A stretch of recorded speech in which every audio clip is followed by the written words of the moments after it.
Welcome to lecture of automata. आज के lecture में हम मेले मशीन के बारे में पढ़ेंगे कि मेले मशीन है क्या और किस तरह से इसको डिजाइन किया जाता है। मेले मशीन इज फाइनाइट ऑटोमेटा। मेले मशीन एक फाइनाइट ऑटोमेटा है।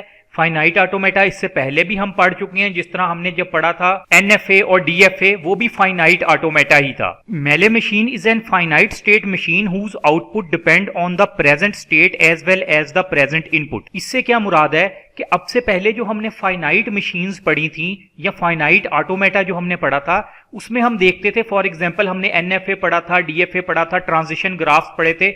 उनके अंदर हम ये देखते थे कि हमारा जो स्ट्रिंग है वो एक्सेप्ट होती है या रिजेक्ट होती है। उसमें हम एक इनिशियल स्टेट से स्टार्ट करते थे और हमारे पास एक या एक से ज्यादा फाइनल स्टेट हो सकती थी, तो हम पूरी की पूरी स्ट्रिंग को देखते थे कि वो मशीन से एक्सेप्ट हुई है या नहीं हुई है। मेले मशीन में हमारे पास कोई फाइनल स्टेट नहीं होगी। हाँ, इनिशियल स्टेट तो जरूर होगी, हमें फाइनल स्टेट की जरूरत नहीं है। हम हर स्टेट के ऊपर जो इनपुट देंगे, उस इनपुट को अप्लाई करने के बाद जो हमारे पास आउटपुट आएगी, वो हम हर स्टेट के ऊपर आउटपुट लिखते जाएंगे।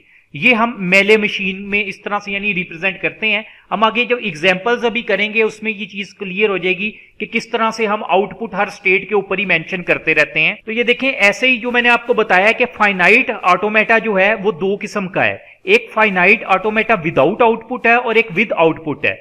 हमने अभी तक जो पढ़ा ना, हमने विदाउट आउटपुट पढ़ा, यानी हमने ट्रांजिशन ग्राफ पढ़े, एनएफए पढ़ा, डीएफए पढ़ा। इसको विदाउट आउटपुट कहा जाता है। विदाउट आउटपुट से क्या मुराद, जिस तरह मैंने आपको बताया कि इसके अंदर हम देखते थे हमारी ओवरऑल जो स्ट्रिंग है वो एक्सेप्ट होती है या नहीं होती है। लेकिन ये जो फाइनाइट ऑटोमेटा विद आउटपुट है, विद आउटपुट फाइनाइट ऑटोमेटा दो किस्म का है हमारे पास। एक को कहते हैं मेले मशीन और एक को कहते हैं मोरे मशीन। अब ये जो मेले मशीन है ना, आज का जो हमारा लेक्चर है, हम इस मेले मशीन पे फोकस करेंगे। इसको फाइनाइट ऑटोमेटा विद आउटपुट क्यों कहते हैं? वो इसलिए कहते हैं, ये जो मैंने ऊपर आपको पॉइंट में बता दिया कि हमें हर स्टेट के ऊपर आउटपुट मिलेगी। हम हर स्टेट के ऊपर आउटपुट को मेंशन करेंगे, जबकि पहले जो था विदाउट आउटपुट वाला जो फाइनाइट ऑटोमेटा था, उसमें हम आउटपुट नहीं लिखते थे। हम सिर्फ अपनी ट्रांजिशन बताते थे, इनपुट देते थे। मसलन हम कहते थे कि Q1 के ऊपर 0 आया तो वो Q2 के ऊपर चला गया, Q2 के ऊपर 1 आया तो मशीन Q3 के ऊपर चली गई। हम इस तरह कहते थे। लेकिन अब हम इसकी आउटपुट भी बताएंगे। टपल्स ऑफ मेले मशीन, 6 टपल्स हैं मेले मशीन के। ये टपल बिल्कुल उसी तरह से हैं जिस तरह हमने जब फाइनाइट ऑटोमेटा स्टार्ट किया था, यानी फाइनाइट ऑटोमेटा विदाउट इनपुट। हमने एनएफए डीएफए वगैरह पढ़ा था, उससे पहले भी हमने ये टपल डिफाइन किए थे। उसमें 5 टपल्स थे, यहां पे हमारे पास 6 टपल्स हैं। तो इनको पहले डिफाइन कर लेते हैं, ये टपल्स हैं क्या, फिर हम मेले मशीन की डिजाइनिंग की तरफ चलेंगे कि किस तरह से उसको डिजाइन करते हैं। सबसे पहले लिखा हुआ है Q is a finite set called states. मसलन हमारे पास इसमें क्या होगा, Q0, Q1, Q2 या Q0, Q1, Q2 कुछ स्टेट्स होंगी। हमने जो फाइनाइट ऑटोमेटा पढ़ा जो विदाउट आउटपुट वाला था, उसके अंदर भी इसी तरह से था, यानी एनएफए डीएफए वगैरह पढ़ा, टीजी पढ़ा, उसमें भी तो ऐसे ही था, Q0, Q1, Q2। उसके बाद नंबर 2 पे आ गया sigma. Sigma is a finite set called alphabets. जिस तरह लिखा हुआ है इनपुट अल्फाबेट, फॉर एग्जांपल ए और बी। इसका मतलब है कि हमारे इसके अंदर जो अल्फाबेट यूज होंगे वो सिर्फ ए और बी होंगे। जो भी इनपुट आएगी ए और बी होगी, इसके अलावा कुछ नहीं होगी। ये भी हमें पता है, इसको हम यूज करते रहे हैं पहले भी एग्जांपल में। उसके बाद यहां पे आ गया स्मॉल सिग्मा। स्मॉल सिग्मा होता है ट्रांजिशन या मूवमेंट। ट्रांजिशन से क्या मुराद, देखें लिखा हुआ है Q multiply sigma belongs to Q। तो इससे क्या मुराद है, देखिए Q क्या है। Q तो हमने कहा Q0, Q1, Q2 कि हम जब भी कोई Q0, 1 या Q2 के ऊपर कोई इनपुट अप्लाई करेंगे, ये जो आगे सिग्मा है, सिग्मा अल्फाबेट ये ना A B, कोई भी इनपुट हो सकती है, A B 1 0 कुछ भी। जब हम अप्लाई करते हैं तो हम आगे किसी Q स्टेट के ऊपर ही मूव कर जाते हैं ना। यानी कहने का मतलब यहां पे ये है कि देखें इस तरह है ना हमारे पास, मसलन मैं कहता हूं कि मेरे पास ये है Q0 है, ठीक है। अब Q0 के ऊपर अगर मैंने फॉर एग्जाम्पल 1 इनपुट दी, तो 1 से क्या होगा, 1 इनपुट दूंगा, मैं कहां चला जाऊंगा, Q1 के ऊपर फॉर एग्जाम्पल। तो यहां पे इस पॉइंट का यही मतलब है ट्रांजिशन, कि हम Q से मुराद ये Q0 है। इस वक्त यहां पे हमने Q0 पे क्या किया, कोई अल्फाबेट दिया, अल्फाबेट हमने कहा कि 1 है, 1 दिया, फिर हम क्या होगा, रिजल्ट क्या आएगा, किसी Q स्टेट के ऊपर चले जाएंगे। वो Q1 भी हो सकता है, Q2, Q3 कोई भी हो सकती है। तो इससे ये मुराद है यहां पे। Q0 is a start state, initial state. Q0 जो है हमारी स्टार्ट स्टेट होगी, हमें पता है, हम Q0 से ही इसको स्टार्ट करते हैं, उसके साथ एक एरो का साइन डाल देते हैं जिससे हमें पता लग जाता है कि ये इनिशियल स्टेट है। नंबर 5 पे है O is finite set of symbol called the output alphabet. O क्या है, आउटपुट अल्फाबेट, यानी अब हम जिस तरह हमने कहा ना कि हमें हर स्टेट पे आउटपुट भी मिलेगी, तो हमें आउटपुट लिखनी पड़ेगी। आउटपुट हम क्या करेंगे, हर स्टेट पे इनपुट के साथ स्लैश लगाएंगे, स्लैश लगा के आउटपुट लिख देंगे। मतलब मैं यहां पे ए अगर लिख देता हूं तो इसका मतलब है कि मैंने इनपुट 1 दी और मुझे आउटपुट क्या मिलेगी, ए। तो ये हमारी आउटपुट है। एंड पे लिखा हुआ 6 नंबर पे lambda. Lambda is the output transition function where lambda क्या है, क्यू मल्टीप्लाई सिग्मा, और जो हमारे पास रिजल्ट आएगा वो क्या होगा, ओ। इससे क्या मुराद, देखें क्यू क्या चीज है, यही वाला क्यू मल्टीप्लाई ई, तो वही है जो ये कॉन्सेप्ट था कि हम जब क्यू मल्टीप्लाई ई करेंगे, यानी इस तरह से क्यू पे हमने 1 दिया और फिर हमने क्या किया, क्यू था उस पे ये ई 1 दिया, किसी और आउटपुट पे चले गए थे हम, यानी किसी और स्टेट के ऊपर चले गए थे। तो यहां पे जिस तरह मैंने स्लैश डाल के ए लिखा है ना, इससे मुराद ओ यहां पे क्या है इस वक्त, ए। आउटपुट क्या हमारे पास आ रही है, ये जो मैंने ऊपर बताया ए। तो इससे ये मुराद है कि हर स्टेट के ऊपर कोई ना कोई आउटपुट भी आएगी। ये तो इसके टपल्स थे। अब देखते हैं कि किस तरह से मेले मशीन को डिजाइन किया जाता है। देखिए मेले मशीन जो है ना, हमारे क्वेश्चंस मल्टीपल वे में पूछा जा सकता है। 3 एग्जाम्पल से मैं आपको यहां पे समझाऊंगा कि ज्यादातर चांसेस हैं जब पूछा जाएगा मेले मशीन तो इन तीनों में से ही किसी एक मेथड से मेले मशीन के बारे में पूछा जाता है। सबसे पहले जो एग्जांपल है उसमें लिखा है design a Mealy machine from given transition table.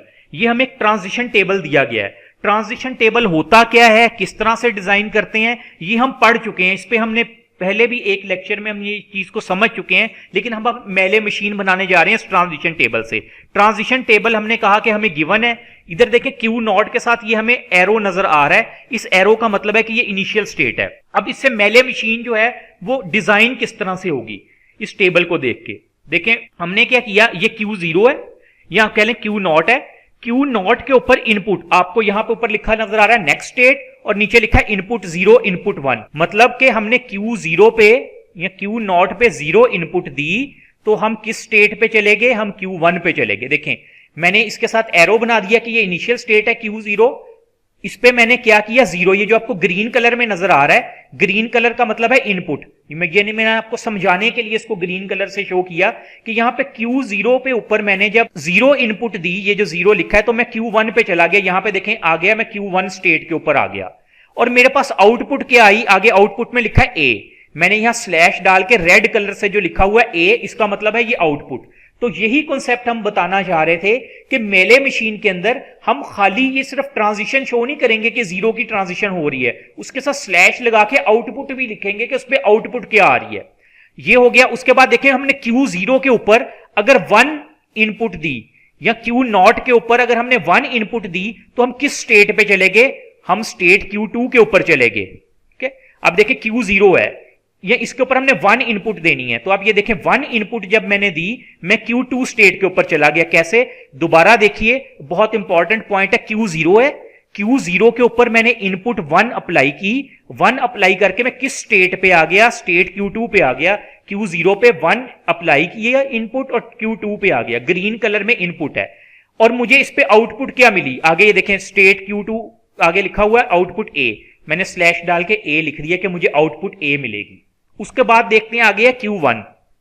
अब देखें Q1 के ऊपर मैंने 0 इनपुट दी, Q1 के ऊपर मैंने 0 इनपुट दी, तो मैं कौन सी स्टेट पे चला गया, Q1 पे। यानी Q1 पे मैंने जब 0 इनपुट दी तो मैं Q1 पे ही चला गया। इसका मतलब यहां पे एक लूप लगेगा। देखिए Q1 पे मैंने 0 इनपुट, ग्रीन कलर में जो है वो मैंने 0 इनपुट दी और मैं Q1 के ऊपर ही आ गया। आउटपुट मुझे क्या मिली, यहां पे ये देखें ये लिखा हुआ है B, आउटपुट B मिली, मैंने स्लैश लगा के B लिख दिया यहां पे।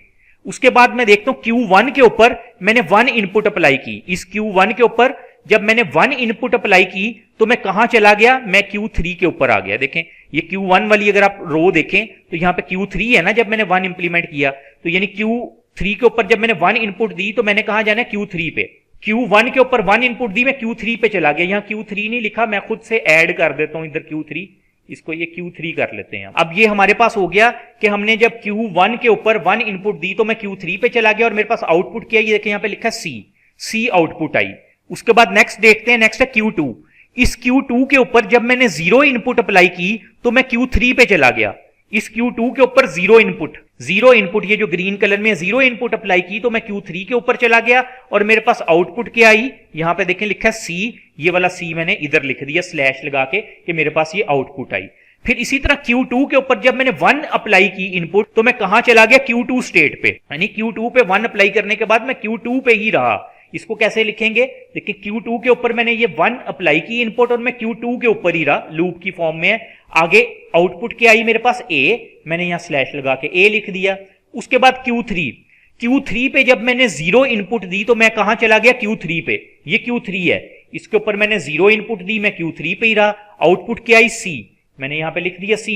इसी तरह Q3 के ऊपर जब मैंने 1 इनपुट दी तो मैं कहां चला गया, Q3 पे। देखें Q3 के ऊपर 1 इनपुट दी और यहां पे देखें लिखा Q3, यानी मैंने 1 इनपुट दी, Q3 पे चला गया और वहां पे आउटपुट क्या है, B। किस तरह लिखूंगा, कॉमा लगा के कि Q3 के ऊपर अगर मैं 1 इनपुट दूं तो मेरे पास आउटपुट क्या आएगी, B। ये हमने जो डिजाइन किया इसको बोलते हैं मेले मशीन, इसीलिए इसको कहा जाता है विद आउटपुट। हमारे पास देखें हर स्टेट के ऊपर, अब Q0 पे हमें पता है कि हम 0 देंगे तो A आउटपुट आएगी, Q1 के ऊपर 0 देंगे तो B आउटपुट आएगी, Q3 के ऊपर 0 देंगे तो C आउटपुट आएगी। इसको बोलते हैं मेले मशीन। इसको इस तरह से डिजाइन करते हैं जैसे आपके सामने है। या तो ये आपसे इस तरह से पूछा जा सकता है, टेबल दे दिया गया ट्रांजिशन टेबल और कहा गया मेले मशीन डिजाइन करें, या इस तरह भी हो सकता है कि आपसे ये पूछ लिया जाए कि आपको ये एक मेले मशीन कोई दे दी जाए और कहा जाए कि इसका ट्रांजिशन टेबल बनाएं।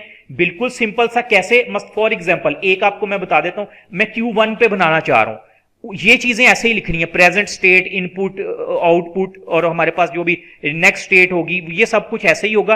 अब देखते हैं Q1, हम अगर यहां से देखें ना, इसका मतलब है Q1 के ऊपर 0 इनपुट देंगे, ये जो ग्रीन कलर में है ये इनपुट है, रेड कलर में मैंने आउटपुट लिखा है आपको समझाने के लिए।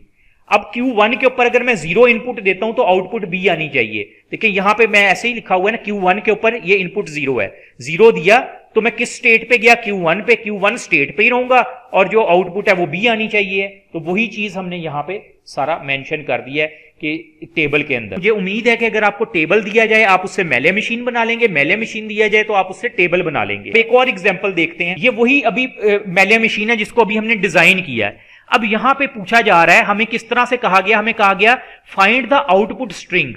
हमें एक स्ट्रिंग दे दी गई 0111011 बाय गिविंग मेले मशीन। ये एक मेले मशीन हमें दी गई, हमें कहा गया कि अगर इस मेले मशीन पे हम ये वाली जो स्ट्रिंग है, ठीक है, ये वाली स्ट्रिंग को इंप्लीमेंट करते हैं, ये वाली स्ट्रिंग एज ए इनपुट इसको देते हैं तो हमारे पास आउटपुट क्या आएगी वो हमें बताएं।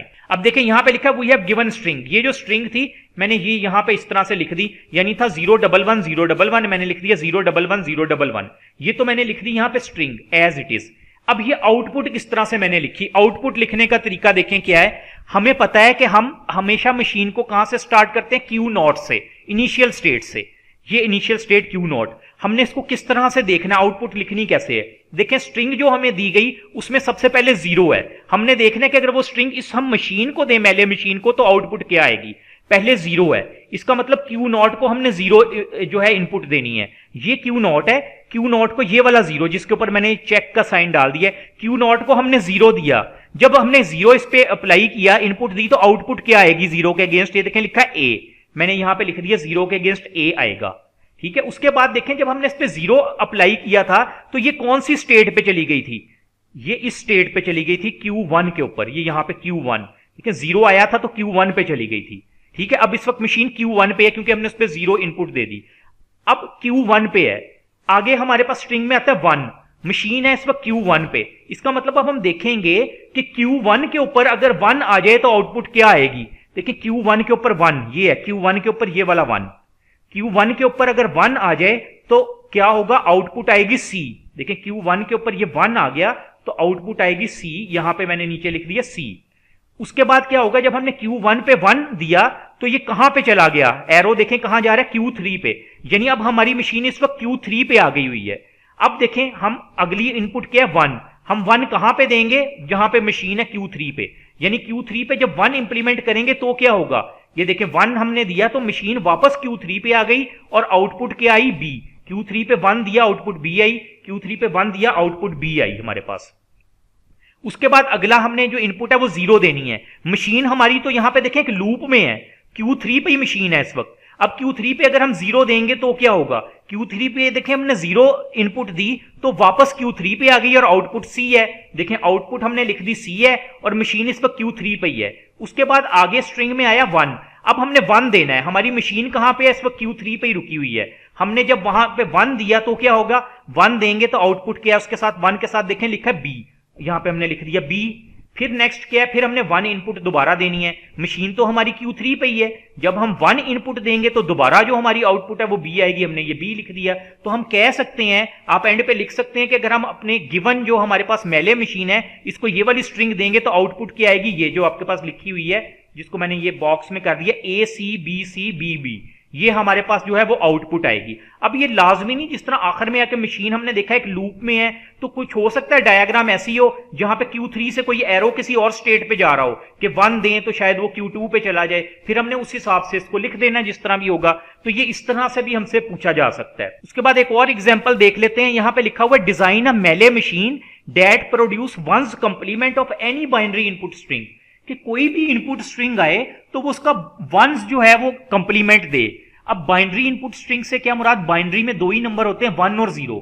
वंस कंप्लीमेंट क्या होता है, वंस कंप्लीमेंट देखें, अगर वंस कंप्लीमेंट होता है, अगर बाइनरी में हमारे पास 1 हो तो वंस कंप्लीमेंट क्या होगा 0, 0 हो तो 1। इसका मतलब है हमें कहा जा रहा है कि एक ऐसी मेले मशीन डिजाइन करें कि अगर हम उस पर 1 दें तो वो आउटपुट 0 दे, अगर 0 दें तो आउटपुट 1 दे। ऐसी मशीन कैसे डिजाइन हो सकती है, देखें ये इसी तरह से बिल्कुल इसके साथ मैं ये बना लेता हूं कि यही इनिशियल स्टेट है और यही फाइनल स्टेट का तो इसमें कोई कंसेप्ट ही नहीं है। अब देखें मैंने यहां पे क्या किया, मैं Q0 के ऊपर 1 दे रहा हूं, 1 इनपुट दे रहा हूं तो आउटपुट क्या आ रही है जो रेड कलर में 0। अगर मैं उसके ऊपर 0 इनपुट दे रहा हूं तो आउटपुट क्या आ रही है 1। ये रेड कलर में आउटपुट है, ग्रीन कलर में इनपुट। हम भी यही कहना चाह रहे हैं ना कि अगर 1 हो तो आउटपुट 0 आए, 0 हो तो 1। देखिए 1 है तो आउटपुट 0 आ रहा है, 0 है तो आउटपुट 1 आ रहा है। अब हमने क्या करना है, हमने इसको एक और थोड़ा सा समझ लेते हैं, इसको थोड़ा सा एक्सटेंड कर लेते हैं। ये एक मशीन तो बन गई कि जब हमारे पास 1 आ रहा है तो 0 वो आउटपुट दे रहा है, और जब हमारे पास 0 इनपुट आ रही है तो आउटपुट 1 आ रही है। अब देखें फॉर एग्जांपल हमें कहा गया suppose we have a string, हमारे पास स्ट्रिंग है 0 1 1। हमने ये देखना है कि अगर हम ये वाली स्ट्रिंग, क्योंकि कहा गया ना कि एनी बाइनरी इनपुट स्ट्रिंग, कोई भी हम इस मशीन को स्ट्रिंग देंगे ना तो जो आउटपुट है वो वंस कंप्लीमेंट आना चाहिए। अब देखें किस तरह से एक स्ट्रिंग आ गई 0 1 1, इसका वंस कंप्लीमेंट क्या होगा, मैं इधर आगे लिख देता हूं, या चले यहां पे नीचे लिख लेते हैं। अगर 0 1 1 है तो इसका वंस कंप्लीमेंट क्या होगा 1 0 0, यानी आउटपुट 1 0 0 आनी चाहिए। ये किस तरह से होगा, देखें हमने क्या किया, इस स्ट्रिंग को हमने जो एज अ इनपुट देना है, Q0 पे 0 इनपुट दी, देखें Q0 है, मैंने इस पे 0 इनपुट दी, ये ग्रीन कलर में 0 इनपुट दी, तो मैं कहां चला गया Q0 पे, Q0 पे 0 इनपुट दी तो मैं Q0 पे ही चला गया ना, उसी स्टेट के ऊपर ही Q0 पे। आउटपुट यहां पे क्या आई 1, मैंने ये नीचे 1 लिख दिया, नीचे इसलिए लिख दिया कि आपको बेहतर तरीके से समझ आ जाए, मैंने यहां पे 1 लिख दिया। उसके बाद क्या था हमारे पास 1, अब हमने 1 इनपुट देनी थी, मशीन कहां पे है इस वक्त Q0 पे, इस Q0 पे 1 दें तो क्या होगा, Q0 पे देखें ये 1 ग्रीन कलर में 1 इनपुट दिया तो हम Q0 के ऊपर ही रहेंगे, यानी इस Q0 पे ही रहेंगे। तो इसको मैं इस तरह से लिख देता हूं, देखिए Q0 पे मैंने 1 दिया तो मैं Q0 पे ही रहा, और आउटपुट क्या आई जब मैंने 1 दिया तो 0, यानी ये आउटपुट 0 आई, मैंने यहां पे ये लिख दिया। उसके बाद क्या हुआ, फिर हमने ये 1 इनपुट देनी थी, मशीन तो Q0 पे ही है, इस Q0 पे जब हम 1 देंगे तो मशीन कहां जाएगी, वापस Q0 पे ही रहेगी, ये वही वाला Q0 पे ही रहेगी। हमने 1 इनपुट दिया, आउटपुट क्या आएगी जब 1 देंगे तो 0, यानी दोबारा ये वाला 0 हमने इधर लिख दिया। अब आप देखें क्वेश्चन में हमें कहा गया था कि हम कोई भी स्ट्रिंग दें तो उसका आंसर 1 कंप्लीमेंट आना चाहिए। हमने स्ट्रिंग क्या दी 0 1 1, ठीक है। आउटपुट क्या आ रही थी जो मैंने नीचे लिखी थी 1 0 0, हमने देखें यहां पे भी लिखा था 1 0 0 कि आउटपुट 1 कंप्लीमेंट होना चाहिए, और ये 1 कंप्लीमेंट ही आ रहा है 1 0 0। तो स्टूडेंट ये बेसिक कॉन्सेप्ट था मेले मशीन का कि मेले मशीन को किस तरह से डिजाइन किया जाता है। हमने उसके बेसिक टपल्स देख लिए, 6 टपल्स देख लिए, और देख लिया कि इसको क्यों कहा जाता है कि ये जो फाइनाइट ऑटोमेटा विद आउटपुट है, कि हर स्टेट के ऊपर हम जो है वो आउटपुट भी मेंशन कर रहे होते हैं। तो जो एक और फाइनाइट ऑटोमेटा विद आउटपुट है हमारे पास, उसका नाम है मोरे मशीन। हम अपने नेक्स्ट लेक्चर में मोरे मशीन को बारे में पढ़ेंगे कि उसको किस तरह से डिजाइन किया जाता है। तो अगर इस लेक्चर में आपकी कोई क्यूरी, कोई कंफ्यूजन हो, आप मेरे से पूछ सकते हैं, आप कमेंट सेक्शन में भी पूछ सकते हैं। और अगर इस चैनल को आपने सब्सक्राइब नहीं किया तो इसको जरूर सब्सक्राइब कर लें, ताकि जब भी कोई नई वीडियो अपलोड हुआ करे तो आपको उसका फौरन नोटिफिकेशन मिल जाया करे। Thank you.